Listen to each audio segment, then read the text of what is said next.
Hello, everybody, and welcome to the LLC's newest segment, the Weekly Notebook. I am your host and a supporter, Ian, aka Stephen B. Smith, and as you might notice, it's just me, right? So this is going to be a show posted every Sunday night, recorded every Sunday night, recapping what happened in the LLC that week, as well as sort of highlighting what might be going on next week, right? Obviously, there have been no games at this point. I know there was a game today, but I'll recap that in next week's episode. Um, so for this episode, I'm just gonna be going over what's happened in the LOC around the LOC up until this point. So it'll be spanning from the draft to the coaches to the power rankings, all that fun stuff. So let's get right into it.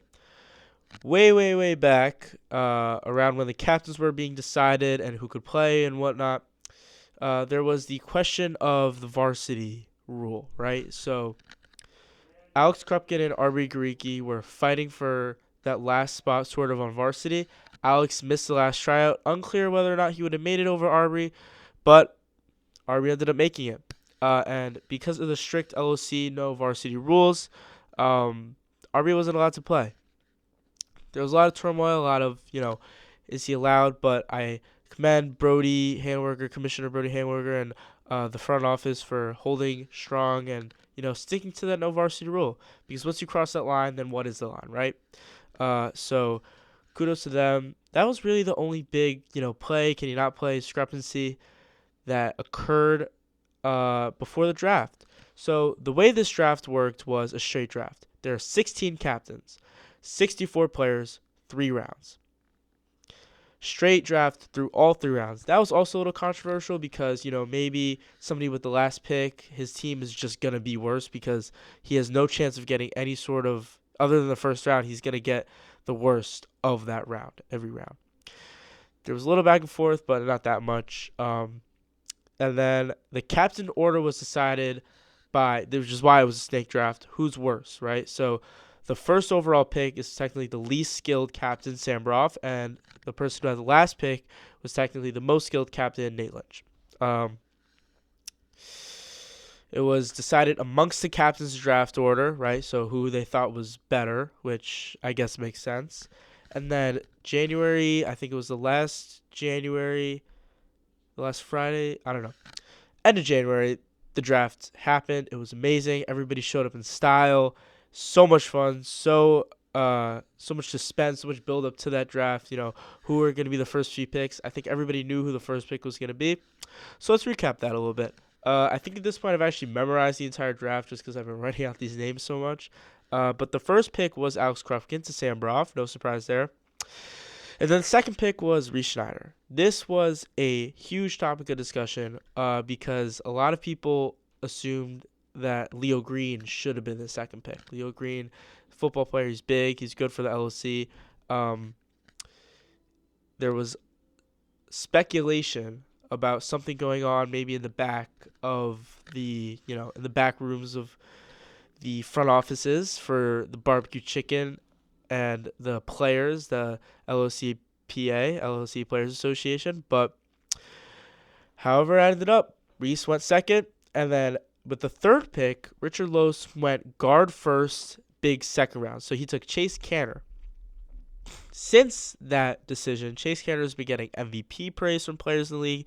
He's been getting tons of praise amongst his U-Ball teammates. Shout out to WRT. They beat me today, sent me home in the playoffs. Without Chase even there. So, hey. And then with the fourth pick was Leo Green. The fifth pick was Brett Hull. No surprise to anybody. Everybody knew Aiden Dunsky was going to take Brett Hull with the fifth pick. Or was that the sixth? No, fifth pick was Kieran Lee. Sixth pick was Kieran Lee. Sixth pick was Brett Hull.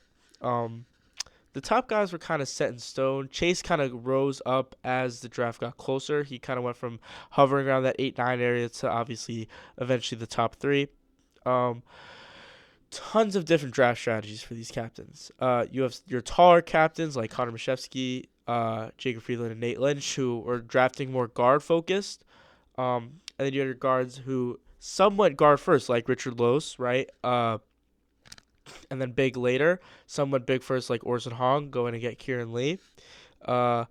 It'll be interesting to see how these strategies play out. I think that the LOC is not just so simple as big and guard, right? It's a wide variety. I think everybody, I don't really think it's guard. I think everybody is sort of just either you're a center or you're not. I don't know, that might not make sense to you, but in my brain, it's kind of like, you have your guys like Reese, you have your guys like Nate, who are just way taller than everybody else, and then everybody else is kind of not that tall. So I kind of see them more as just not bigs. And so when you're drafting a team like this, right, the it's important to draft to your strengths, right? You want to make the best team possible. You want to help out the players that you drafted. But then when all is said and done, you look at a team like Taos, and they don't have a player technically under 6 feet. So it'll be interesting to see how they match up, which will take me to my next thing. So the power rankings dropped the Saturday after the draft, I believe. Yeah, the Saturday after the draft. The power rankings are as follows. I'm just going to say them out loud. Number 1 are the intellectuals. That's Max Spencer, Nolan Pollock, Avi Stahl, and Matthew Im. 2 are the dogs, Jacob Friedland, Andre Duval, Henry Sperling, Hugo Guler. And then 3 is Taus, Connor Mashevsky, Simon Conway, and Matthew Nussbaum and Matthew Hirsch. I don't know which one I said. But there's a lot of speculation within that top 3, right? And so I'm just going to explain my thought process for these top 3 and then also explain why I put a few other teams where they are. The intellectuals, I said their team. I'm going to say them one more time. Max Spencer, Nolan Pollock, Avi Stahl, and Matthew Im. Every team has a fourth man, right? For some teams, that's the captain, right? Technically, Sam Broth isn't their fourth. Sam Broth's third-round pick isn't their fourth man because Sam is technically the fourth man, whatever. Matthew Im is not your typical LC fourth man because when he plays basketball, he does not look at the ball when he dribbles, right? Which is a huge advantage for a team. When you have 4 guys who aren't just, giving up the ball when they get it, that's a big plus right off the bat, right? The scoring title champion in the regular season last year was Nolan Pollock. He got taken with the 7th pick by Max Spencer. And it was an interesting pick. Some people speculated he might go a different route. Maybe he was going to go more for height because he's technically is the not center, right? But no, he went with Noam, and then somehow he got Avi Stahl in the second round. Avi Stahl I don't know if you've ever played a sport with him, but he's big. He's strong. He's lanky. He has a solid vertical jump. He plays swimming, so he's pretty lean. And if I'm being completely honest, if you are big in this league, as long as you get rebounds and you can pass, you'll be solid, right? Avi Stahl can do that, to my knowledge, from what I've heard from my peers. I haven't played too much with him personally, but that's just that's through the grapevine. And then Max Spencer. Max Spencer is an excellent defender. I don't know if you've ever played with Max Spencer, but you're lying if you say that he's one of the best perimeter defenders in the entire LOC. Nolan Pollock can guard too, right? Matthew Im, I've played with him before, he can guard. And then Avi Stahl can guard. So you got 4 guys who can guard. You got 3 guys who, can put the ball in the basket off the dribble if they have to. And then the one threat with this team is that they aren't a prolific outside shooting team. Nolan Pollock can get hot, but I wouldn't call him a 3-point shooter. But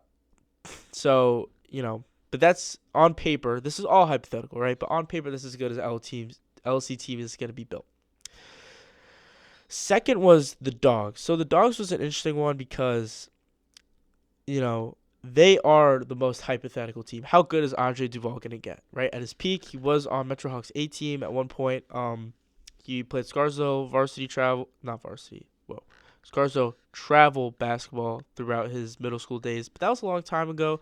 I'm kind of basing this off of the fact that I think Freed is a really good passer when he's in the paint, which is a huge skill to have. I just harped on that when I was talking about, the intellectuals. If you have a big who can pass in the paint, you can win games, right? Because guys ball watch. I know I said I wasn't going to talk about the game today, but just guys ball watch. For those of you who don't know what that means, ball watching means when somebody's dribbling the ball, defenders are not looking at the guy they're guarding. Okay, they're just looking at the guy with the ball.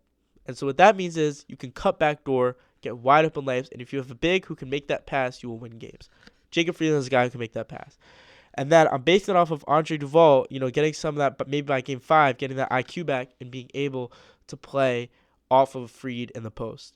And once you get that going, it's really hard to guard. They're also great defensively. And then the third team in my Power Rankings house, I just said they're the tallest team by far. I think it's like 6'2", 6'2", 6'1", 6'3".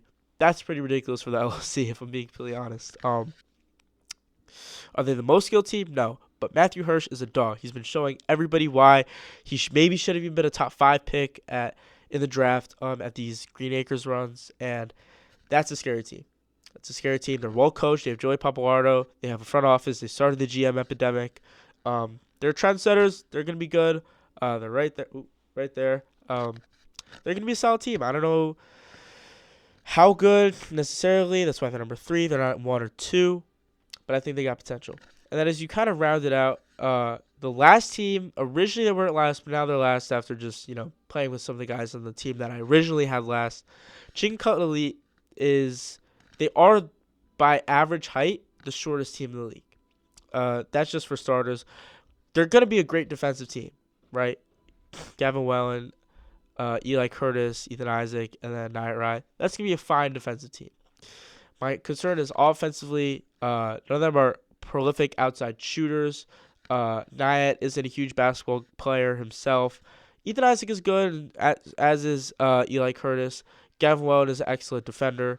I put him in my DPOY odds, actually, despite a lot of outside noise. I believe he belongs there. But, yeah, they're last there for those reasons. And then, there's some other teams in the middle who I'm not going to say that, they could be higher or lower because I don't really know yet, right? We haven't even seen a lot of these guys play. But when all was said and done, it was on paper versus how far I think this team can end up, right? So,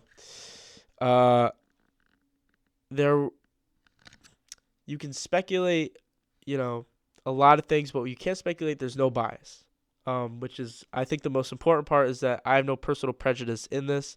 This doesn't affect me personally. Like, I have tons of respect for all these guys.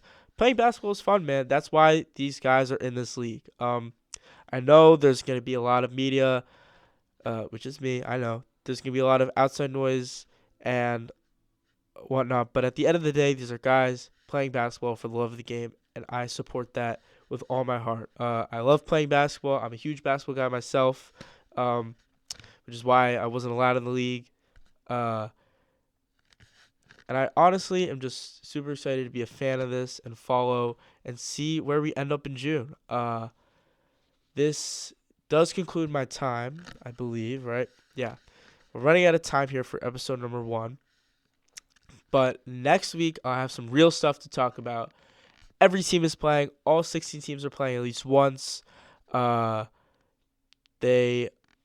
no home or away team, but all games are going to be at Hyatt this week. Hopefully, the Tick Gym will be available the week after next week, and then Vor Academy, if it's really needed, will be used, but I doubt it really is. So I believe that concludes everything for episode number 1. I'm your host, analyst reporter Inkitan, a.k.a. Smith. This was episode numero 1 of the Weekly Notebook, and I will see you next Sunday.